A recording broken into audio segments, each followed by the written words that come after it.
I'm Dr. Anne Child, reader in cardiovascular genetics here at St. George's, University of London, and I'd like to tell you about how to diagnose and how to manage Marfan syndrome. Marfan syndrome affects 1 in 3,300 population worldwide and was first described by Professor Antoine Marfan in Paris in 1895. It took us 100 years to find the gene which causes this disease, namely fibrillin 1. This is a dominantly inherited connective tissue disorder, and we see here a father and daughter who are both affected and demonstrate the typical long, slim body build. Father died age 42 without a diagnosis of aortic dissection. His daughter is alive and well, and with appropriate medical and surgical management is looking at a normal life expectancy. Clinical diagnosis is made on the basis of physical examination, personal medical history, family medical history, and we must remember that 25% are affected as the result of a new mutation, and these people will not have any family history of the same condition. Most patients with Marfan syndrome show dilated aortic root in the sinuses of Valsalva. This is the first and major point of weakness for about 90% of patients. Without management, this can tear, dissect, and cause mortality almost instantly in 80% of cases. So how do we manage this condition and try and prevent this disorder from taking a life unexpectedly? Annual echocardiography of the aortic root diameter, especially measuring the maximum diameter in the sinuses of Valsalva, seen here in the middle of the diagram at the tip of the open cusps of the aortic valve, will allow you to monitor aortic root dilatation over the years. The upper limit of normal for average adults is about 3.9 centimeters, and as soon as the aortic measurement rises above this, we institute medical therapy.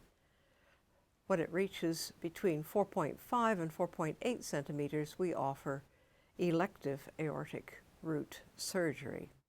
The same measurements can be obtained by magnetic resonance scanning, and indeed are probably more accurate than echocardiography, or CT scanning.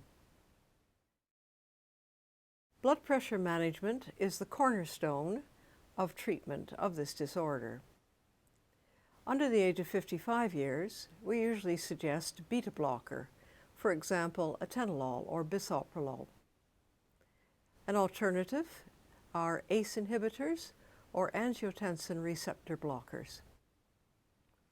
Over 55 years, we tend to use calcium channel blockers, for example, amlodipine. And if resistant to therapy, we can add thiazide diuretic. Elective aortic root replacement in expert surgical hands bears a very low risk of between 1 and 3%, which means it has a 97% chance of success. Elective surgery is much safer than emergency surgery. Patients with initial elective procedures fare much better with a much lower complication rate and fewer subsequent operations. The emergency surgery may occur in the dead of night when the surgeon is on holiday and there isn't a bed in the hospital, so it's much better to have annual echocardiography and for the patient with the surgeon to choose the time of surgery. What operations are available? The initial operation was the traditional Bentall operation, which replaced the wall of the aorta and the aortic valve. An improvement is the valve-sparing root replacement, or David's procedure, and especially if the patient is a woman planning pregnancy, we do try to save the aortic valve. A Dacron graft is measured for the appropriate length and sewn into the tough part of the base of the heart where the aortic valve cusps are inserted, and then carried upward until you meet normal aorta where it is sewn in again. All branches have to be implanted during the procedure. A more recent development is the exostent. This operation is still experimental, but proving quite successful. The heart is not entered, but from a 3D MRI scan, a model is made of that particular patient's aortic root, and a Dacron wrap is designed to fit that particular patient. So at surgery, the wrap is put around the aorta from outside the aorta without entering the heart. Complication rate is low, and the recovery time is much shorter. Anticoagulants have to be used in most cases for a short term after operation, and if the patient has an artificial valve, then lifelong. Warfarin is still the drug of choice, however, it can lead to complications, so newer medications are being developed that can be taken orally. We expect studies in the near future for patients who have had aortic root surgery. 40% of patients develop arrhythmia. This is usually harmless with premature ventricular or atrial beats. However, if the patient complains, it does deserve a 48-hour ECG or an event recorder, and medication, ablation, and pacemaker are all available for serious arrhythmias. Pregnancy is a time of increased risk for the affected mother and her child. If the aortic root is over 4.2 centimeters before the pregnancy begins, then we do recommend surgical replacement, wait a year, and then become pregnant. This is because the high hormone levels of pregnancy tend to dilate the aorta and lead to dissection, usually in the last trimester or the postpartum period. If the aortic root is under 4.2 centimeters, then serial echocardiograms each trimester can follow the development of aortic root aneurysm. If the aorta increases, then cesarean section may be indicated, but if it remains stable, normal delivery should be arranged. The patient can stay on beta blocker during pregnancy, but losartan should be stopped. Most patients have skeletal, ocular, and cardiac problems, such as this father and daughter who present with the typical body build. However, Marfan syndrome actually affects every system in the body because fibrillin 1, which is the deficient protein, is present in all connective tissue. Starting from the top on physical examination, we see here a normal palate on the left and the narrow, high, arched palate with crowded teeth of a patient with Marfan syndrome. For this reason, dentists can often be suspicious of Marfan syndrome and refer the patient for a cardiac and genetic opinion. The musculoskeletal system is affected in most patients, and here we see small joint hypermobility in the hands and large joint hypermobility in the knees, which brought the patient to the doctor with knee pain. On the right, we see mild scoliosis. 70% of patients have scoliosis, and it can be rapidly progressive in the teenage years and require surgery. So children with Marfan syndrome need to be monitored from about age 8 to age 16 for spinal curvature. Surgery is available to straighten the spine if necessary, and at present, new techniques for bracing anterior chest wall and spine are available. Another classical sign is arachnodactyly or spider fingers. This is a sign of overgrowth in the skeleton. Here we see a severe pectus excavatum, or dip in the chest, with a deformity and rib flaring below. This can be managed with surgery, placing NUSS, N-U-S-S bar underneath the rib margin to lift the excavatum. These can be removed at a future date if the patient requires cardiac surgery, but it's probably better to do the cardiac surgery first and repair the pectus deformity afterward. This severe lower sternal pectus carinatum, or pigeon chest deformity, in a young man may well be amenable to pressure bracing, worn between 12 and 24 hours per day as he grows, and very good results can be obtained, as you can see here. So the before images for the same lad are on the left, and the after images, after 4 months of bracing, are seen on the right. This means that surgery is not necessary. Other orthopedic concerns are very loose joints, especially in the ankle and foot, which may require fusion of the ankle. Slip disc can also occur more easily than in a normal person and may need back fusion. Often the shoulder or thumb tends to dislocate and must be repaired. The rheumatologist is an important person in caring for the Marfan patient. Many patients have painful joint hypermobility, which can be treated with rest, supports, and medication, usually non-steroidal anti-inflammatory medications such as ibuprofen. About 10% of patients go on to develop degenerative joint disease in later life, and this may actually shorten their working life, so it should be taken into account. Of the children with Marfan syndrome, 70% suffer joint pain, back pain, ligament laxity, and injury, and they must be believed by their parents and their teachers when they say they can't do any more. Well, how do we prevent joint problems? We've spoken about rest, supports, and analgesia.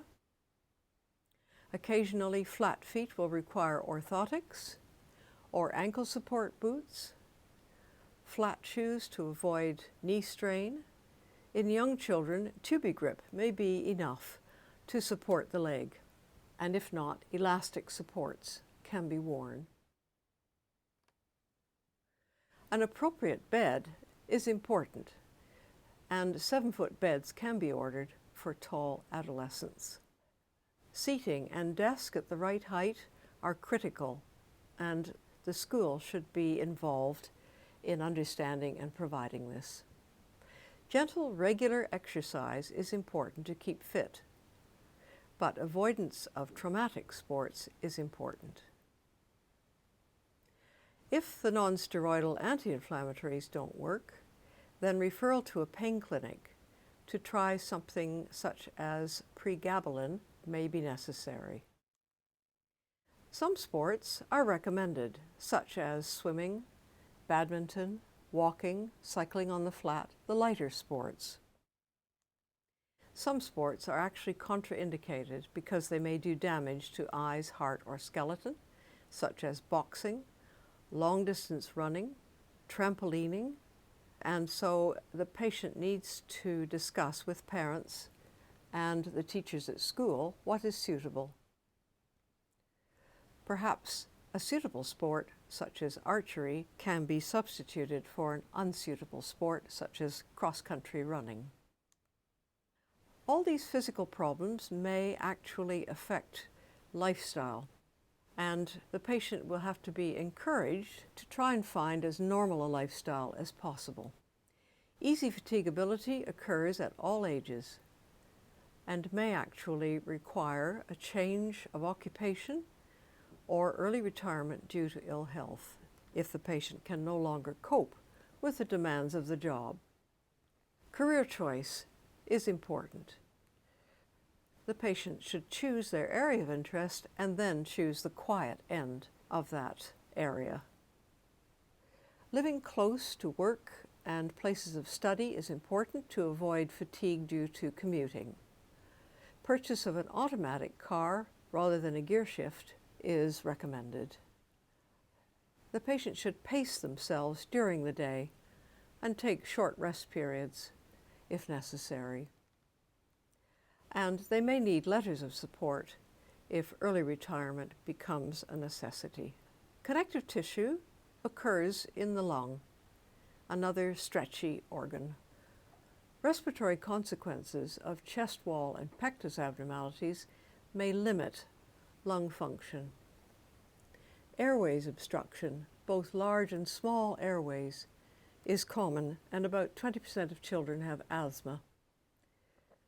Bullous lung disease may lead to pneumothorax in 11% of patients, usually young adult males.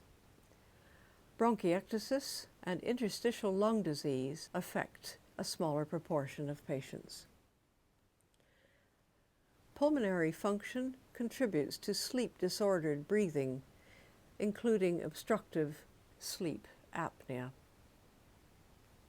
And here we see a picture of pneumothorax in Marfan syndrome with the clear black areas indicating collection of air.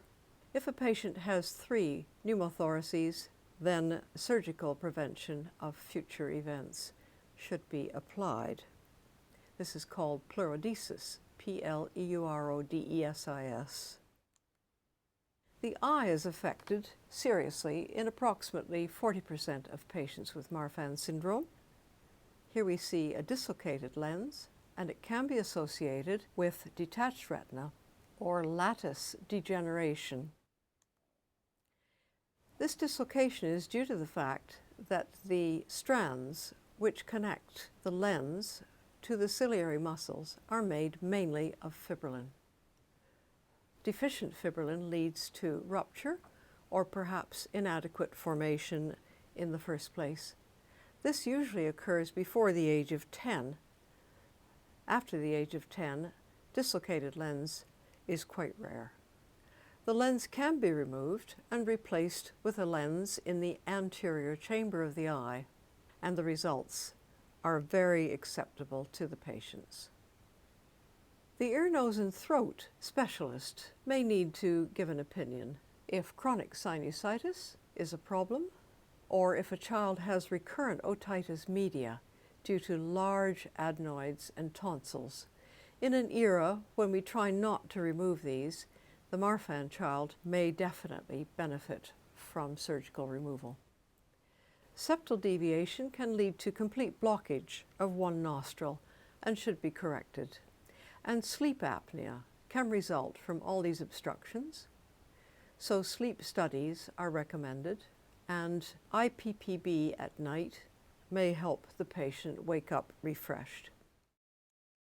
The gastrointestinal system is affected, with irritable bowel syndrome reported in 40% of patients, which is double the normal population incidence.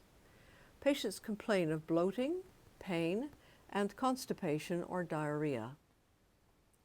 We recommend avoiding wheat and gluten and dairy, lactose products, coffee, and alcohol. We should also try to eliminate stress for the patient, and they should participate in regular, gentle exercise. The genitourinary system is also affected, with more females complaining than males. There is a higher incidence of pelvic organ prolapse and stress incontinence at an earlier age. To prevent these complications, we recommend minimizing straining at stool, chronic coughing, heavy lifting, and increased body weight. Surgery may be necessary, and then there is a high risk of recurrence for stress incontinence. Colposuspension and permanent suturing or vaginal tape is recommended for this complication. The neurosurgeon may be consulted if the patient presents with headache, especially headache which occurs when they stand up and is relieved when they lie down. Also, back pain may be an indication of dural ectasia, D-U-R-A-L, ectasia. The dura around the spinal cord become relaxed and dilated just as the aorta becomes dilated. So dural ectasia is defined as enlargement of the dural sac, usually in the lower lumbosacral region, with bony erosions of the posterior vertebral body, known as scalloping. And here we see an example of this dilatation, which can actually lead to peripheral nerve compression symptoms. Psychosocial complications are common. Many children are teased or bullied at school and do not report this. This leads to poor self-esteem, anxiety, withdrawal, and depression, and feelings that they are different and they have no friends. How can we handle this? We can encourage each child to develop their special talents so that the other peer group members look up to them for some particular ability. We can encourage several good friends in the class, and then they are never alone. If they are bullied, they have others to stick up for them. We can enlist the help of the school by distributing pamphlets about Marfan Syndrome and discussing the matter with the head teacher and the school teacher. Anti-bullying charities are full of good suggestions, such as one called Kidscape in the UK. And lastly, many patients say they would have benefited from psychological or psychiatric referral in early life to teach them coping strategies. This young man at the age of 13 was already 6'4". He had joint pain, and so he couldn't participate in rugby or football with the rest of his classmates. His physical education teacher suggested he take up archery because of his long arms. And you can see here that he has won medals. He's champion of the school, the county, and nationally in his age group, and much admired by his peer group, and full of self-confidence as a result. Further support is available. Most national Marfan associations have a telephone hotline and a website. Online, the Marfan Foundation USA is particularly helpful. Local support groups of patients often are attached to Marfan clinics, so you could ask the nurses if such a support organization exists. Most national organizations hold Marfan Syndrome patient conferences where you can meet each other and share problems and solutions. Thank you.